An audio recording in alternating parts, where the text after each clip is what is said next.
Devido à natureza das imagens do programa a seguir, recomenda-se discernimento ao espectador.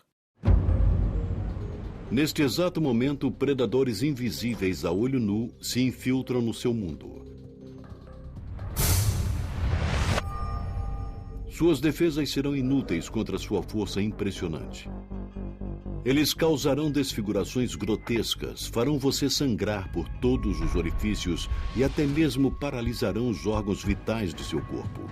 Eles farão praticamente de tudo para sobreviver por mais um dia, mesmo que isso signifique matá-lo. Não fazemos ideia do potencial que eles têm para criar uma doença grave. O que mais me assusta é de onde o próximo micróbio assassino virá e que forma ele terá. Aventure-se dentro do mundo perigoso dos germes assassinos.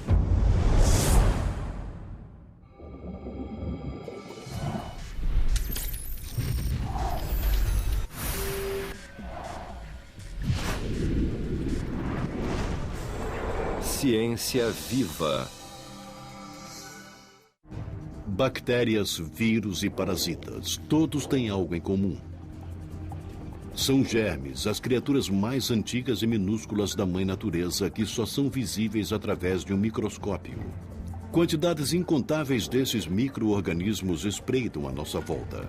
Muitos são benignos. Alguns são até benéficos para nós, como os probióticos, que são bactérias boas que vivem em nossos estômagos e combatem as bactérias ruins.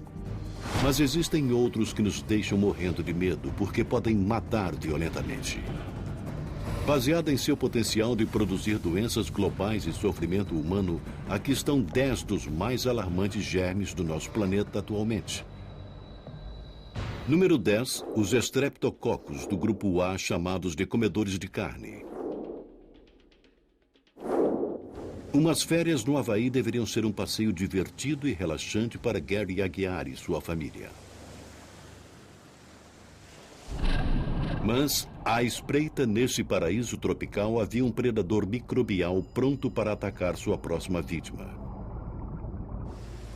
Durante uma excursão de mergulho, Gary arranhou a canela em um coral debaixo d'água. Eu estava caminhando pela praia e notei que na minha perna esquerda havia um arranhão que estava particularmente profundo. E escorria muito sangue dele. Bem, eu pensei, vou lavar e, você sabe, ele vai secar no sol quente do Havaí, então eu não pensei mais naquilo. Em 48 horas, Gary estava com um tipo violento de enfermidade tão severa que foi levado correndo para o hospital. Eu me lembro dos médicos entrando e me dizendo que eu estava com uma infecção na perna e precisavam cortá-la inteira. A bactéria feroz, Strep, do grupo A, havia de alguma forma penetrado no ferimento feito pelo coral na canela de Gary e se espalhou rapidamente. Estava provocando a fasciite necrosante, mais conhecida como doença da bactéria devoradora de carne. Ela é extremamente rara, cerca de 1.200 casos por ano nos Estados Unidos. Mas o que a torna tão assustadora é que 1/3 dos casos resulta em morte. Uma vez dentro do corpo, o Strep do grupo A começa a se multiplicar imediatamente. As bactérias vivem para se reproduzir, e esses micróbios unicelulares contêm todo o mecanismo necessário para seu crescimento e multiplicação. Mas ao contrário do mito popular, o Strep do grupo A não come carne literalmente. Ele se multiplica no tecido da pele, liberando toxinas ou proteínas que destroem o tecido saudável. Isto permite que a bactéria penetre no tecido para se alimentar e assim se reproduzir. Quando as bactérias estão em tecido morto, não há como esse tecido mandar sinais dizendo combatam essa infecção. E não há como os glóbulos brancos do sangue agir, porque tecidos mortos não enviam sinais para pedir ao sistema imunológico que venha ajudá-los. O tecido morto não permite que os antibióticos cheguem. Os antibióticos precisam entrar pela corrente sanguínea. Por isso, eles também não penetram nesses tecidos mortos. Como os antibióticos não podem atingir o Strep do grupo A e destruí-lo, o único tratamento é a cirurgia, que consiste na remoção radical do músculo e do tecido morto que contém a bactéria. A doença é chamada de fasciite necrosante porque a bactéria causa inflamação da fáscia, a membrana que separa os músculos. Se você pensar nos seus músculos como gomos de laranja, as fáscias são a parte de fora, a cobertura dos gomos. As bactérias conseguem se mover melhor ao longo dessas fáscias planas do que avançar através dos músculos. Elas podem se mover por essas áreas com relativa rapidez. Se os germes destrutivos não forem removidos cirurgicamente, alguns podem escapar pela corrente sanguínea e podem atacar livremente qualquer parte do corpo. Ao tentar combater as infecções, o corpo pode liberar substâncias chamadas citocinas e outros tipos de sinalizadores que fazem com que a pessoa tenha fuga de fluidos pela corrente sanguínea para dentro dos pulmões, podendo também paralisar os rins ou atingir o fígado. E isso foi exatamente o que aconteceu com Gary Aguiar. Antes que os cirurgiões pudessem remover todo o tecido morto, as bactérias já tinham invadido a corrente sanguínea e atacado os órgãos vitais. Eu continuei a ter insuficiência renal, entrei em diálise contínua, então comecei a ter insuficiência pulmonar e depois insuficiência cardíaca. Meu irmão veio dos Estados Unidos, ele e minha mulher conseguiram um padre católico que me deu a extrema unção. Parecia que o strep do grupo A havia levado outra vida. Mas após 40 dias no hospital, Gary milagrosamente sobreviveu para confrontar o que as bactérias deixaram para trás. Minha perna estava coberta de ferimentos enormes. Parecia um filme de terror. É uma doença muito grave.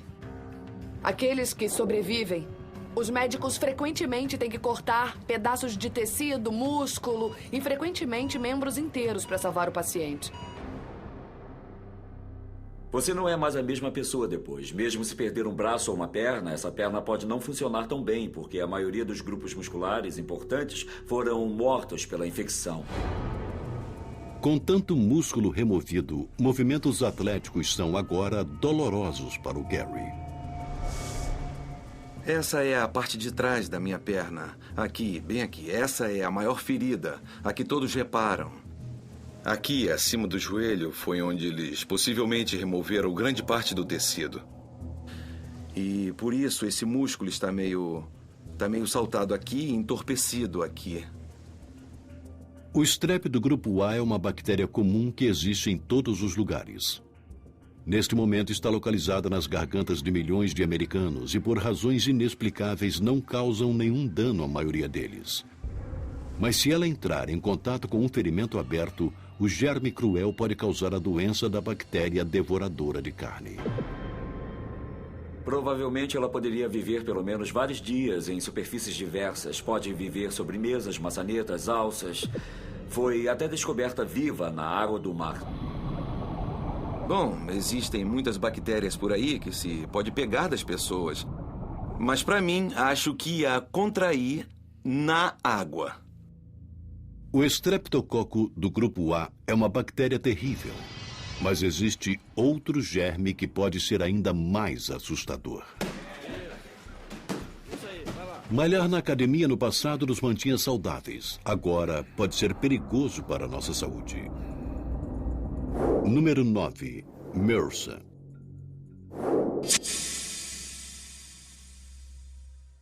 Um homem limpa um equipamento de ginástica suado. Depois, ele passa no rosto a mesma toalha suja que agora abriga uma bactéria assustadora. Ela saiu de alguém que usou o equipamento antes. O micróbio ameaçador foi depositado num pequeno arranhão no rosto do homem. Ele penetra naturalmente na pele através do corte. Dentro de dias, uma única célula dessa bactéria se reproduz em milhares de células bacterianas que liberam toxinas para paralisar o sistema imunológico e assim continuar se multiplicando. Furúnculos horríveis surgem no rosto da vítima enquanto os glóbulos brancos combatem as bactérias e as toxinas. Durante esse conflito microbiano, algumas bactérias podem se infiltrar na corrente sanguínea, onde causam uma variedade de problemas que podem ameaçar a vida. Pode ser em qualquer órgão do corpo humano. O Staph áureo pode infectá-lo. Esta é provavelmente a patogenia mais versátil. Ele faz de tudo nos humanos. O estafilococo áureo resistente à meticilina, mais conhecido como MRSA ou SARM, é uma supercepa de estafilococo. Diferente da bactéria Strep do grupo A, o SARM é muito mais preponderante e fatal. Um novo relatório do CDC estima que mais norte-americanos morreram de infecções causadas pelo SARM do que HIV em 2005. Cerca de 19 mil perderam a vida por SARM, comparado a 17 mil de HIV. As bactérias estão entre os menores e mais antigos organismos vivos. São criaturas unicelulares que comerão qualquer coisa para sobreviver e se reproduzir. Por isso, os humanos são frequentemente o prato principal. As bactérias podem ser fatais, principalmente na medida em que elas podem ser oportunistas ao nos usar como recursos. Desta forma, as bactérias se aproveitam das toxinas para penetrar nas nossas células e liberar recursos preciosos que estão disponíveis dentro de nossas células e usá-los para o crescimento bacteriano. O SARM surgiu nos hospitais nos anos 60. Lá ele poderia facilmente ser transmitido devido à abundância de peles expostas, cortes e ferimentos, onde ele poderia entrar no corpo. Agora, uma nova cepa chamada SARM, adquirida em comunidade, está espalhando a doença em quase todos os lugares onde os humanos entram em contato uns com os outros. Por isso, agora ninguém está salvo de sua fúria. Não sabemos exatamente de onde veio. Provavelmente de um organismo, um micróbio estafilococo, que pegou esse elemento genético e estava capacitado a disseminá-lo com eficiência. Isso vem acontecendo repetidamente pelo mundo todo. A cepa do SARM de comunidade adquirida era comumente encontrada entre atletas de esportes que envolvem contato de pele com pele, o que frequentemente causa cortes e ferimentos. O SARM é conhecido como um supermicróbio porque é resistente aos antibióticos comumente usados, inclusive a meticilina, uma forma de penicilina feita do fungo Penicillium. Assim, é um desafio tratá-lo.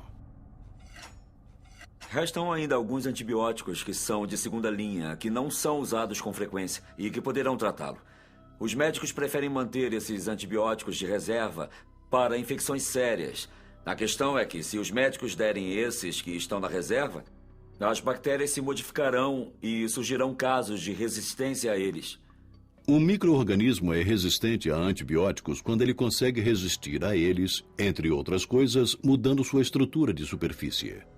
E o aumento de bactérias resistentes a antibióticos, como o SARM, pode, na verdade, vir do nosso uso excessivo de antibióticos. Damos ao organismo um motivo para desenvolver características resistentes. E parte disso é o que chamamos de pressão seletiva. Assim, em áreas onde as pessoas recebem grandes quantidades de antibióticos, dá a esse organismo em particular, que é resistente ao antibiótico, a chance de reproduzir. Geralmente é assim que vemos surgir a resistência.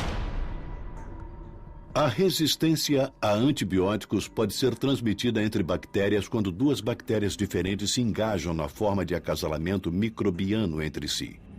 Durante esse processo, elas podem trocar o DNA, um ácido nucleico que abriga o código genético de todos os organismos, e parte desse DNA carrega genes resistentes a antibióticos.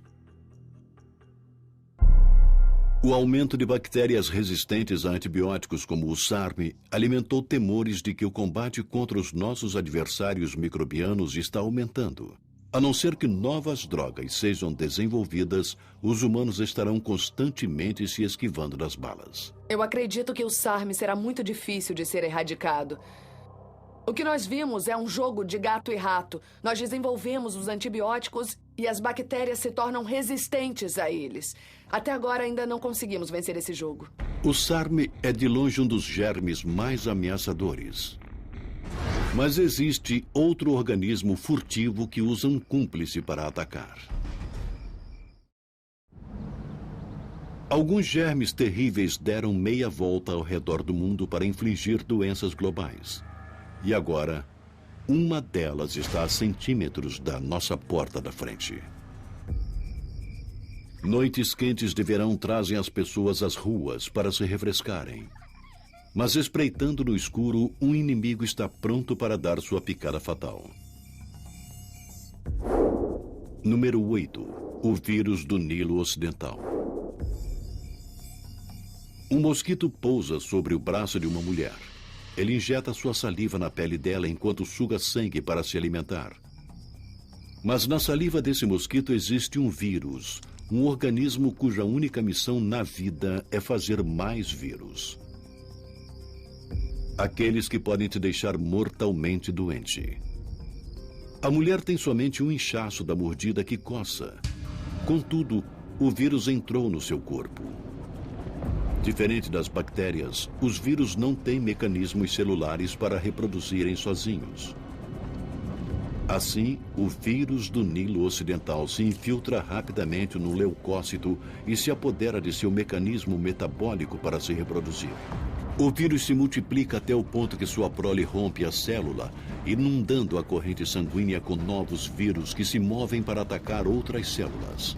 Em uma pequena percentagem de indivíduos, um mar de vírus entra no cérebro, onde provoca um inchaço tão grave que o cérebro literalmente empurra o crânio, causando uma morte dolorosa. Uma em 150 pessoas que desenvolvem uma reação do vírus do Nilo Ocidental terá uma reação fortíssima. 10% dessas pessoas não sobreviverão. E realmente não há muito o que fazer para se evitar isso, além de fornecer amplos cuidados hospitalares. O vírus do Nilo Ocidental foi descoberto no país africano de Uganda em 1937. Desde sua chegada aos Estados Unidos no final dos anos 90, o Nilo Ocidental tirou cerca de 1.000 vidas sem fim previsto. E tem mais, não existe cura disponível atualmente. O vírus do Nilo Ocidental é comumente encontrado na África, mas o micróbio assassino agora emigrou para o mundo. Inicialmente, 61 pessoas contraíram o vírus em Nova York, provavelmente via um animal infectado transportado de alguma forma de transporte moderno. 7 delas morreram. O vírus também foi identificado no tecido de vários corvos. Os pássaros são hospedeiros naturais para o vírus, porque estão em todos os lugares do mundo e podem viajar grandes distâncias. Os mosquitos sugam o sangue de um pássaro infectado e depois injetam-o em pássaros saudáveis, espalhando assim a doença. Os pássaros são predominantes em qualquer lugar e os pássaros voam e os mosquitos também migram. Então, se um pássaro infectado for de uma região para outra e um mosquito não infectado se alimentar daquele pássaro, então teremos uma população de mosquitos infectados numa nova região. Os pássaros traficaram o vírus do Nilo Ocidental por praticamente todos os estados americanos. E com mosquitos como seus transmissores, todos estão vulneráveis ao vírus que tem o potencial de matar violentamente. E os mosquitos não só transmitem o Nilo Ocidental, como também carregam algo ainda mais mortal. Número 7. Plasmodium falciparum. A parasita que causa a malária. É uma doença que provoca uma febre aguda e sintomas semelhantes à gripe. Essa doença antiga ainda mata de 1 a 3 milhões de pessoas a cada ano, principalmente em regiões tropicais pobres. Na África subsaariana, uma criança morre de malária a cada 30 segundos. Como as bactérias e os vírus, os parasitas também são micro-organismos com uma função específica. Eles se localizam dentro ou sobre tecidos vivos de uma espécie, como os humanos, explorando-os para sobreviver se alimentando de células. O Plasmodium falciparum é um parasita primitivo. Ele invade o hospedeiro através da mordida de um mosquito. A partir daí, uma forma de infecção pode chegar ao fígado de um hospedeiro humano, se reproduzir e passar para a corrente sanguínea. Então, infectar os glóbulos vermelhos. Neste vídeo de glóbulos vermelhos infectados com Plasmodium falciparum, podemos ver esses parasitas literalmente explodindo células enquanto eles saem, e então infectam as células vizinhas. A melhor linha de defesa humana contra esses invasores estranhos é o nosso sistema imunológico, que inclui um exército de glóbulos brancos, os primeiros a reagir para impedir as infecções microbianas. Encontrado no sangue e nos tecidos, essas células frequentemente absorvem os corpos estranhos. Mas os parasitas da malária são furtivos. Eles se escondem dentro do fígado e dos glóbulos vermelhos, onde permanecem quase invisíveis ao sistema imunológico, enquanto se multiplicam e finalmente matam as células. Nos casos graves, a malária massacra tantos glóbulos vermelhos que causa anemia grave, falência múltipla dos órgãos, coma e morte. O parasita Plasmodium falciparum permanece uma ameaça em potencial para quem vive ou visita regiões tropicais. Mas existe um germe ainda mais assustador que pode atacar qualquer um em qualquer lugar do mundo. É um assassino global, um dos maiores dos tempos modernos. Você pode estar se perguntando por que o próximo vírus é considerado um dos germes mais assustadores. Número 6. O vírus influenza, que causa a gripe. O vírus pode parecer inofensivo, mas a maioria de nós já o pegou várias vezes na vida e viveu para contar a história. Mas não se engane, a gripe não é como um resfriado comum. A gripe pode matar, e algumas cepas são profundamente mortais. O vírus influenza é assustador porque é facilmente transmissível por contato direto e indireto com uma pessoa infectada. A cada ano, a influenza ataca de 3 a 5 milhões de pessoas, resultando em até 500 mil mortes em todo o mundo. São 30 mil mortes a cada ano só nos Estados Unidos, de uma variedade comum de influenza humana, e nós subestimamos esse fato. A influenza é altamente contagiosa. O vírus é comumente transmitido através da inalação de gotículas de uma pessoa infectada que tossiu ou espirrou em você. Uma vez no corpo, o vírus começa a se reproduzir. Nosso sistema imunológico vem nos socorrer produzindo células T citotóxicas. Estas são anticorpos ou proteínas que podem inativar o vírus. As substâncias químicas também estimulam as fibras nervosas que provocam o espirro e a tosse para livrar o corpo da infecção virótica. Assim que o vírus é eliminado do corpo, nosso sistema imunológico produz células de memória que podem reconhecer esse vírus em particular e defender o corpo de infecções futuras. Mas alguns vírus conseguem superar essas células de memória, mudando constantemente a estrutura de sua superfície. Existem vírus que você pega e seu sistema imunológico elimina, eles desaparecem. Mesmo assim, uma próxima versão pode surgir e provocar a doença de novo. Num único ano, há uma variedade de cepas de influenza. Algumas podem morrer, enquanto outras criam epidemias por todo o mundo chamadas pandemias. A pior registrada na história humana foi a gripe espanhola de 1918. Ela dizimou cerca de 50 milhões de pessoas.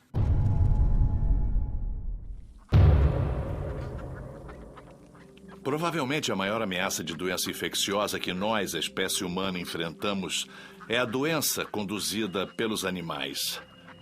E é quase certo ser uma doença conduzida pelos pássaros e provavelmente será a influenza. Como o Nilo Ocidental, o vírus influenza tem um reservatório de centenas de milhões a bilhões de pássaros por todo o mundo. E quando os pássaros migram por longas distâncias, eles podem trocar cepas de influenza por um processo chamado recombinação, quando 2 vírus dentro de um animal trocam genes. Como resultado, um vírus novo ou modificado surge e pode ser passado para outros animais. Essa é a oportunidade para 2 cepas diferentes de influenza co-infectarem o mesmo animal ao mesmo tempo. E surge então um reagrupamento genético do vírus, contra o qual talvez não tenhamos nenhuma imunidade. Nossa melhor defesa contra o vírus da influenza é a vacina anual, que é feita normalmente da combinação de vírus vigentes tornados inativos através de um processo químico. Quando vacinados, o sistema imunológico reconhece os agentes da vacina como invasores estranhos.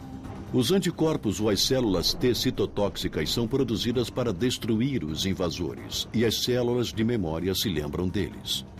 Quando o vírus vigente aparece, as células de memória reconhecem seu código de proteína na vacina e o neutralizam antes que possa causar a doença. Mas como os vírus da influenza estão em constante mutação, precisamos de novas vacinas a cada ano. Assim, é uma batalha constante entre nós e eles. E muitas vezes, os germes vencem.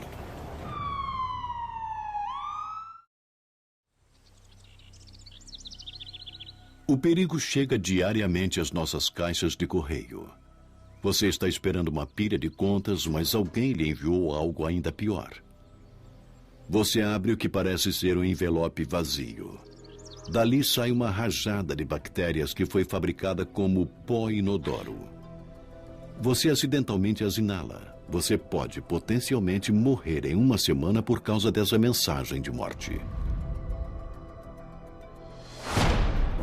Número 5. Bacillus anthracis, que causa uma doença aguda, antraz. Em 2001, a bactéria foi enviada pelo correio dos Estados Unidos como agente de guerra biológica. 22 pessoas contraíram a patogenia e 5 delas morreram. Se tivesse esperado mais um dia, eu teria morrido, pois eu tinha tanto antraz no meu organismo que deveria ter morrido. Embora esses incidentes sejam raros, o que faz o antraz ser assustador é que, se não for tratado, o índice de mortalidade é de mais de 90% em 48 horas da inalação da bactéria. Por isso, o Centro de Controle de Doenças classificou o antraz como agente de categoria A, significando que ele apresenta o maior potencial para provocar um desastre humano global. Quando os Estados Unidos tinham um programa de armas biológicas, o organismo favorito, caso se quisesse provocar a morte, seria o antraz. Porque ele é muito resistente. Uma vez feito em forma de esporo, ele ficará tranquilamente dentro de uma caixa numa prateleira durante anos e permanecerá infeccioso. E o bioterrorismo não é a única forma que o micróbio antraz pode matar. Em seu estado natural, esse germe em forma de esporo é encontrado no solo e é praticamente indestrutível. Seu esporo pode sobreviver inofensivamente por 100 anos. Mas se ingerido por um animal ao pastar, os esporos inativos de alguma forma tornam-se bactérias ativas e germinam dentro do animal, provocando uma doença terminal. Quando o animal morre, as bactérias ativas voltam ao estado de esporos. Eles, por sua vez, se tornam uma fonte de infecção para os humanos, tanto pela ingestão da carne contaminada, quanto pelo contato com uma lesão na pele ao se manipular o animal morto. Os Estados Unidos vacinam o gado, por isso as infecções são raras. Mas por não ser uma regra mundial, está espalhando o terror nos pastos e pradarias de todo o planeta. Ovelhas, gado e, em ocasiões muito raras, humanos, a não ser que se tratem imediatamente, quase sempre morrem. Uma forma rara e altamente letal de transmissão é através da inalação de esporos que vêm de animais em decomposição. Uma vez inalado, os esporos de antraz vão para os pulmões. Os leucócitos chegam rapidamente ao local e absorvem os esporos, transportando-os para os linfônodos, que existem por todo o corpo e agem como filtros ou armadilhas para partículas estranhas como as bactérias. Mas uma vez nos linfônodos, os esporos de antraz cativos se transformam de bactérias inativas para ativas, matando os leucócitos nos linfônodos. Assim, esses germes fatais ficam livres e são liberados dentro da corrente sanguínea. Na verdade, começarão a se dividir e crescer dentro da corrente sanguínea e lá produzirão uma série de toxinas que nós coletivamente nos referimos como toxinas do antraz, que atinge diretamente o hospedeiro. Além disso, elas também reprimem o sistema imunológico, permitindo que as bactérias cresçam em números muito altos dentro do hospedeiro humano. Em menos de uma semana, esses demônios microbianos conseguem se multiplicar a números tão altos e segregam tanta toxina que os vasos sanguíneos começam a vazar incontrolavelmente. A perda de sangue por esses vasos sanguíneos resulta em falência múltipla dos órgãos e morte. O tratamento antibiótico é eficaz se administrado durante a primeira manifestação da doença, para impedir que a bactéria cresça e reverta a doença. Mas uma vez que uma certa concentração de bactérias e toxinas atingem o interior do hospedeiro, os antibióticos não fazem mais efeito. O Bacillus anthracis permanece alarmante, mas os germes mais assustadores são resultado da natureza ou de alguma outra força sinistra. O fato é que a natureza fez um bom trabalho ao criar alguns dos mais diabólicos e terríveis vírus que temos conhecimento. Na verdade, pode-se argumentar que a natureza fez um trabalho muito melhor do que nós faríamos. O próximo germe pode se tornar um agente ainda mais mortal do que o antraz. Número 4. O ortopoxvírus variolae, que causa varíola. A varíola é o organismo que não me deixa dormir à noite quando eu penso sobre a ameaça de terrorismo biológico. A varíola é uma doença assustadora porque o vírus é facilmente transmitido através da inalação ou contato físico com uma pessoa ou objeto infectados. Só no século XX matou 500 milhões de pessoas por todo o mundo. A forma severa, conhecida como varíola hemorrágica, tem um índice de fatalidade que vai de 90% a 100%. Diferente de outros vírus, os humanos são sua única presa. Uma vez dentro do corpo, o vírus da varíola se multiplica nos glóbulos brancos, baço, medula óssea e linfônodos, causando febre e toxemia antes de liberar sua fúria total. Depois de 2 semanas, o vírus se aloja em pequenos vasos sanguíneos da pele e da boca, apoderando-se de células para usar seu mecanismo metabólico para a reprodução. Ao se multiplicar, o vírus produz supuração, pústulas infecciosas e hemorragia na pele e nas mucosas. Tudo isso leva a uma morte dolorosa. Pelo fato do vírus ter um tempo de incubação muito longo antes da erupção típica aparecer, pode ter certeza de que muitas pessoas já estarão infectadas antes de alguém diagnosticar a existência da varíola com base na presença da erupção clássica. No século XX, a varíola assolou terrivelmente a população humana. Em 1979, ela foi finalmente erradicada através de um programa de vacinação global. A doença se foi, mas o vírus da varíola sobrevive. Sob acordo internacional, os frascos restantes da varíola deveriam ser guardados em 2 locais vigiados. Um no Centro de Controle de Doenças em Atlanta, Geórgia, e outro em Vector, um laboratório biológico na Rússia Central. Foi pedido aos países que enviassem o vírus da varíola isolado ou acumulado para um desses 2 laboratórios. Não há absolutamente uma forma de verificar se isso foi feito. É possível que exista o vírus da varíola, não intencionalmente, mas simplesmente por descuido, dentro de freezers em vários locais por todo o mundo. Entre outras coisas, o vírus da varíola é mantido por seus valores medicinais no desenvolvimento de vacinas para outras enfermidades. Mas muitos se preocupam se os frascos restantes do vírus podem chegar a mãos erradas e ser usados como agente de guerra biológica. O programa de vacinação foi há tanto tempo que as células de memória dos que foram inoculados não são eficazes para armar um contra-ataque. Atualmente não há normas para vacinar a população em geral contra possíveis agentes de bioterrorismo. Se alguém se apossasse do vírus da varíola e decidisse usá-lo como arma biológica, seria um pesadelo. Porque o vírus se dissemina muito rapidamente de pessoa a pessoa, e se isso acontecesse, seria improvável conseguirmos deter sua deflagração com a vacinação. A varíola tem o potencial de matar de novo. Por isso é o número 4. Mas existe outro germe antigo que nunca parou de matar, praticamente desde o início da civilização humana. Você está caminhando nas montanhas.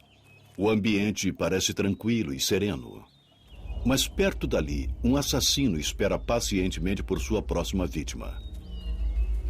Número 3. Yersinia pestis, que causa a peste bubônica. Um bando de pulgas está infestando o esquilo morto. Ao sugar o sangue do animal para sua sobrevivência, as pulgas também ingerem bactérias traiçoeiras. Os germes não matam as pulgas, mas as usa como transporte. Agora, as pulgas procuram por outra fonte de sangue, e por acaso é você. As bactérias aproveitam a carona. Você sente mordidas nos braços. A saliva das pulgas, agora cheias de bactérias, é injetada na sua pele através de sua boca em forma de tubo. Você as espanta e continua a caminhar. Mas as bactérias letais ficaram e encontraram um novo habitat para procriar. Elas vão para os linfônodos regionais e começam a se multiplicar. Isso causa inchaços do tamanho de laranjas em suas axilas, pescoço e virilha por causa da inflamação e dos glóbulos brancos que correm para o local. Finalmente, os glóbulos brancos morrem, o pus cresce e os linfônodos se rompem, liberando bactérias e toxinas letais na corrente sanguínea. Sem um tratamento com antibióticos, você morrerá numa semana do choque ou do sangramento espontâneo dentro da pele e mucosas. A Yersinia pestis é uma bactéria antiga que causa a peste bubônica. Só no século XIV a doença acabou com 75 milhões de vidas. Frequentemente descartada como uma patogenia do passado, a doença bacteriana continua a matar até 2.000 pessoas em todo o mundo anualmente. Assim, se você estiver numa montanha e vir um esquilo morto, não se aproxime, porque esse esquilo pode ter morrido da peste e as pulgas podem pular em você e passar a peste, que pode entrar na corrente sanguínea imediatamente e causar um tipo sistêmico de peste que tem um índice de mortalidade de 50% a 75% se não for tratada. Yersinia pestis é considerada por muitos como o germe mais letal da história da civilização humana, embora outro germe aterrador talvez possa superá-lo. Número 2. O vírus da imunodeficiência humana, ou HIV. O HIV pode provocar a síndrome da imunodeficiência adquirida, conhecida como AIDS, que já tirou cerca de 25 milhões de vidas desde 1975. Neste exato momento, o HIV infecta mais de 36 milhões de pessoas por todo o mundo. O HIV é um vírus diabólico. As células que ele infecta são as mesmas células que deveriam combatê-lo. E o problema é que, diferente dos outros vírus, o corpo humano não consegue se livrar dele. É uma infecção para toda a vida. Cada vírus tem sua própria maneira de atacar o corpo humano. Mas o HIV é completamente único. HIV sozinho não mata. O caçador microbiano paralisa as defesas imunológicas de uma pessoa, os instrumentos usados para combater os germes invasores, infectando e exterminando os leucócitos cruciais chamados linfócitos T auxiliares. Uma vez que a pessoa perde muitas células T, o corpo dele ou dela não poderá mais enfrentar outros micróbios que causam infecções. O HIV basicamente abre as comportas por consequência. Os germes finalmente se alastram nas pessoas infectadas com o HIV e elas morrem de infecções no pulmão e na pele ou de outras doenças. Isso é conhecido como AIDS. Com o tempo, enquanto o vírus se multiplica e o sistema imunológico é assolado por ele, o nosso corpo tem cada vez menos potencial para combater o HIV, porque o HIV está matando todas as células que deveriam combatê-lo. Se a pessoa tem HIV, ela não consegue se livrar do vírus. Pode somente passar cópias dele para outras pessoas ao interagir com elas. O vírus entra nos humanos e você não sabe que o tem por um longo período de tempo. E isso permite que você o transmita mais facilmente para outras pessoas da população. Atualmente existem diversas drogas para combater o HIV. Elas não podem curar a infecção, mas podem mantê-la sob controle, impedindo a multiplicação do HIV. Infelizmente, na África e em outras partes do mundo em desenvolvimento onde o HIV está se espalhando mais rapidamente, a maioria das pessoas não tem acesso ou dinheiro suficiente para comprar essas drogas. O HIV provocou um desespero incalculável. Mas existe um outro vírus que pode ser o germe mais assustador do planeta.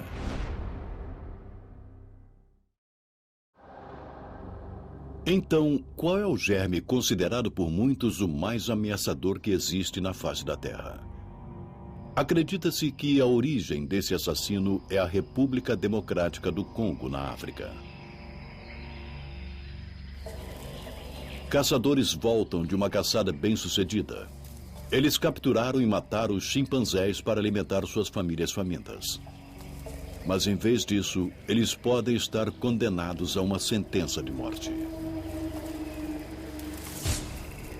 Suas facas e mãos ensanguentadas estão cobertas do que pode ser o germe mais letal do planeta. Número 1. O vírus Ebola. Esse predador microbiano causa a febre hemorrágica Ebola, uma manifestação hemorrágica que tem praticamente 100% de índice de mortalidade, o maior de todas as patogenias conhecidas. E o que é pior, não tem cura. O vírus Ebola é altamente fatal. É um dos vírus mais letais conhecidos a atingir os humanos. O Ebola é chamado de hot vírus porque é muito letal. E a transmissão da doença ainda permanece sem confirmação. Originalmente, acreditava-se que os gorilas e os chimpanzés eram os hospedeiros da patogenia. O vírus não afeta seus hospedeiros. Eles são meros portadores do vírus. Mas novas e surpreendentes evidências sugerem que morcegos frugívoros da África Central podem ser os hospedeiros, que por sua vez infectam as espécies de macacos. O Ebola é transmitido para os humanos através do sangue ou fluidos do corpo de um animal ou de um humano infectado que tenha contraído a doença. Centenas já foram vítimas desse micróbio na África Central. Existe um ritual em algumas tribos da África onde o corpo do parente falecido é lavado por todos os membros da família. Bem, esta é uma receita perfeita para a disseminação do Ebola de uma pessoa para outra, porque esse sangue está repleto de vírus. Uma vez que o Ebola entra no corpo, o vírus pré-seleciona vários tipos de células. Finalmente entra nas células que revestem os vasos sanguíneos, onde se multiplica tão rapidamente que destrói as superfícies dos vasos, causando hemorragia interna intensa.